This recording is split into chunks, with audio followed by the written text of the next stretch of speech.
James, how important is it going to be for Eric Gordon in this series to, hit that outside shot and try to draw Gobert out of that paint? I think that's for everybody. Everybody that handles the ball that has a responsibility in making plays. Whether it's us two, Eric, Austin. Just making the right decision once we get around that restricted area. But I think we did a really good job of finishing when we had opportunities, and when we didn't, making sure that we didn't force anything. James, were you surprised the Jazz chose to hedge right on you in the first half, and how are you able to exploit that technique? No, I'm not surprised at anything. I've seen literally every defense you can possibly see. So it's just a matter of adjusting and, continue to communicate with the guys and, what spots they need to be in, and that's pretty much it. James, when they cut it to 5 there in the third quarter, what was the key to that run that allowed y'all to pull away and kind of just? Well, nothing. Our energy wasn't where it needed to be. We knew they were going to make a run, obviously. It wasn't that bad. We just didn't do anything defensively. We weren't into their bodies. And offensively, we were slow. So a combination of both. We changed both of those, picked our pace up offensively, defensively, got into their bodies, made them take tough shots, and rebounded the basketball. For James and Chris, overall, you guys could. Mike was saying you could improve, but overall, you won by almost 30. Defense was there, offense was there, role players are playing. Is that the message you wanted to send just for this first game, just to kind of get this whole thing started? Yeah, and I don't mean to bring up last year, but we played pretty well in game 1 last year. In game 2, they came in and beat us. So just trying to keep the guys. Chris was mentioned it a few times. After coach brought it in that, it's only one game, and they're going to make adjustments, and we have to make adjustments, and we have to play that much harder and smarter. So, we'll let it sink in and be ready to go and practice and watch film. James, on that drive right strategy that they keep kind of forcing you there, do you think you've gotten better at that since the Milwaukee game? And how have you developed it as far as handling that recently? Sorry, Chris.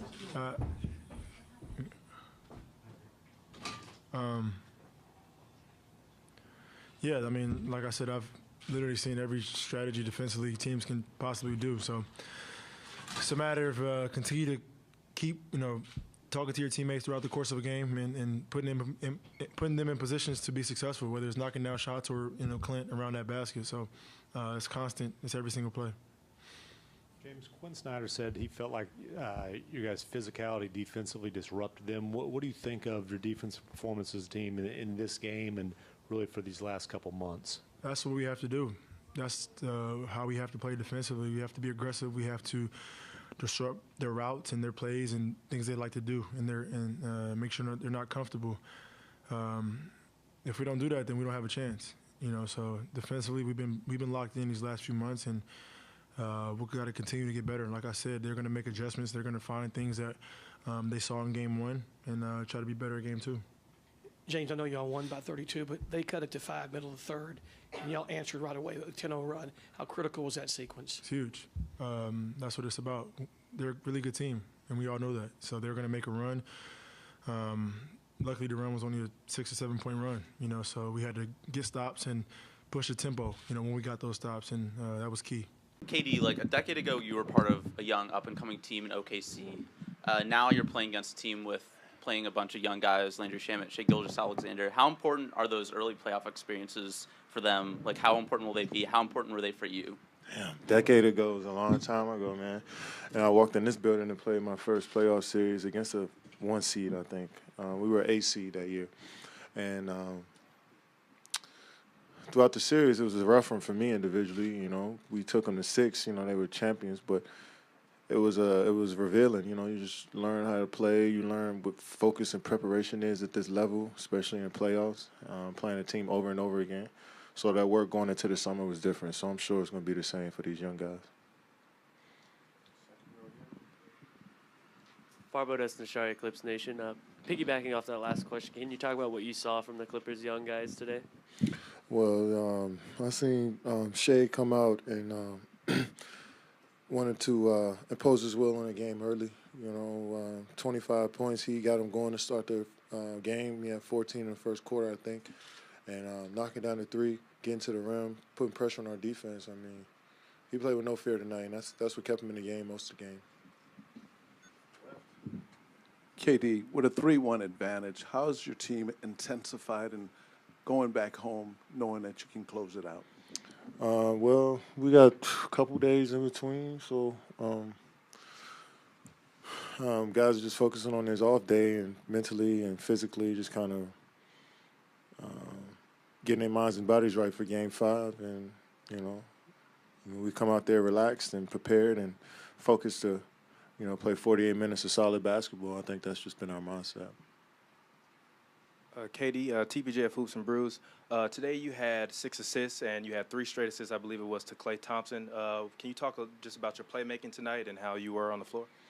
Yeah, I mean, Coach called my number in the fourth to handle the ball, and that don't mean just score. You know, if I see an opportunity to get a bucket, you know, I try to take advantage. But Klay had it going. He had a mismatch, you know, especially when the ball in my hands a lot, I know it'll come around. So, you know, just try to get everybody else going and, you know, get our energy going from just touching the basketball. I think that provides energy when everybody touches the ball, and we got some stops on the other end. Kevin, you guys were up 10 at the end of the first quarter. Clips make a run there at the end, and then right before the half, you hit that 4-point play. Just how big important was that to double that lead from 4 to 8 going into the break?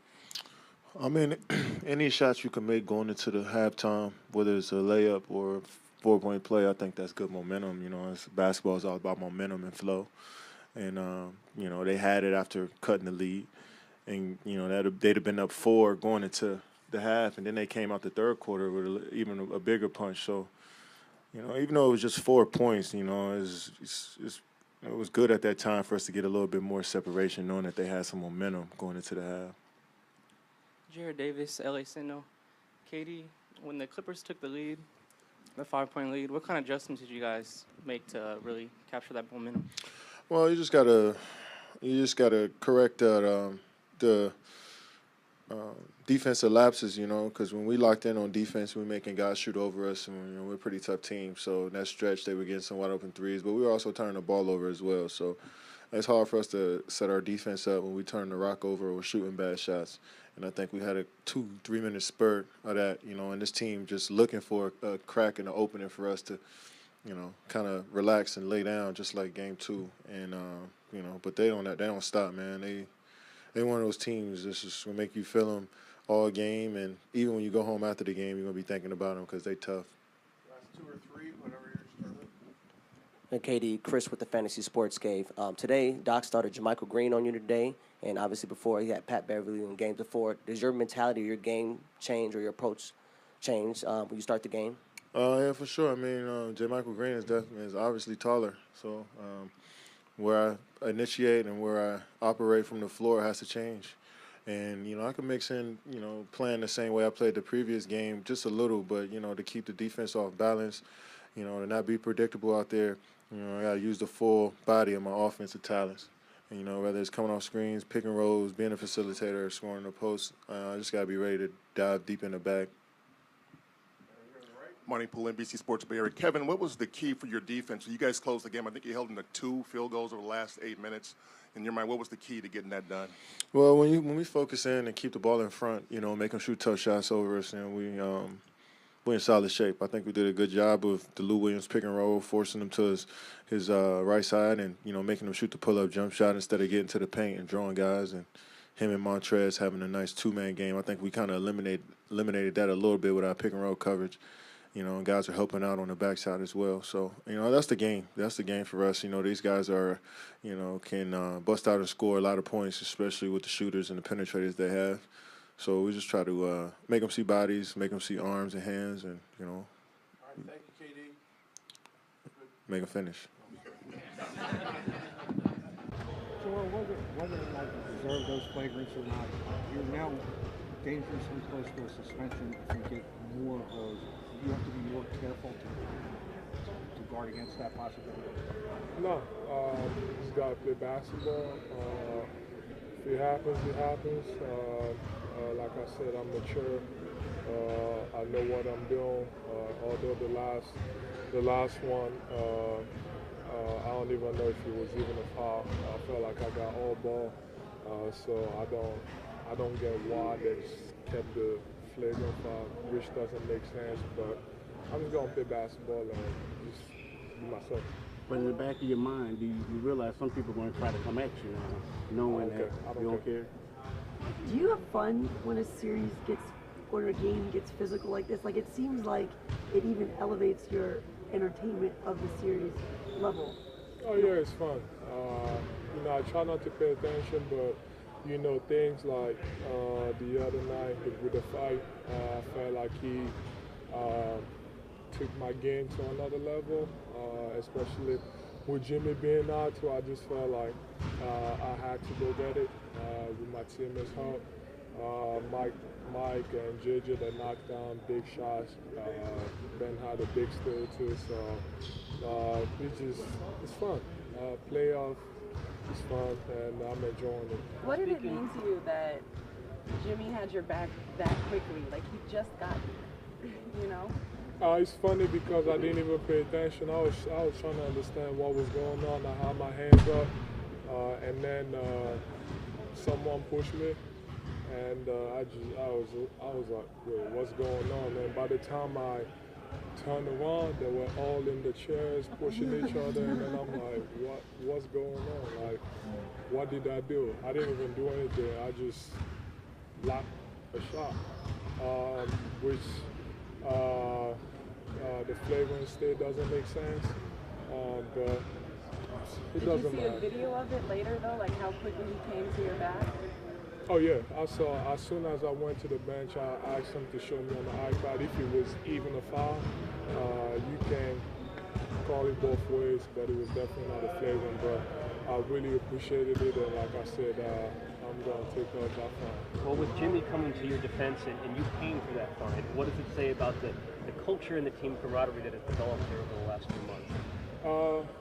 We love playing with each other. We love being around each other. We feel like we have a chance to accomplish something, and that's big time. You know, when we understand each other, it goes a long way, especially on the court. So, you know, Jimmy and I, we've gotten really close, so it's not surprised. It doesn't surprise me that he had my back, and he would do that for anybody on the team.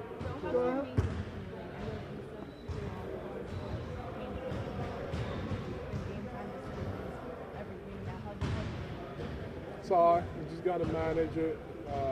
Treatment all day, all night. Ice it. Weight room. Just do whatever that's possible to stay the same. Like I said, you gotta manage it. Is it on the side? Is it on the front, back, where you feel the bothersome? No, it's still the tendonitis is still in the front. Just whatever. Do you anticipate another game time situation tomorrow, or do you think you're going to definitely play tomorrow night? Gotta keep them guessing. All right, so closing it out, you know, you don't want to have something like Game 1 happen again. Yes. How much will that inform you in Game 5? Well, gotta keep them guessing, but if I do play, I'm gonna be aggressive. We gotta close it out tomorrow night. We don't wanna go back to Brooklyn. So I gotta do whatever that's necessary to close it out tomorrow. If you did close it out, did your knee, is there one of the things where extra reps would help it? I know you talked about loading and rest. I mean, does rest even help it? It goes both ways. You can't rest it completely, and you also can't do too much. So, like I said, it's all about managing it, and you got to figure that out. Do you like to swim? Do you like to swim? I don't. I'm scared of water. I don't know how to swim. So for cardio, it's just bicycle. It's like bike, basically. Nah, even the bike. The only thing that gets me in shape is basically playing basketball. Bike, electrical, all that stuff. That don't help me at all. Thank you guys. Thank you, Joe.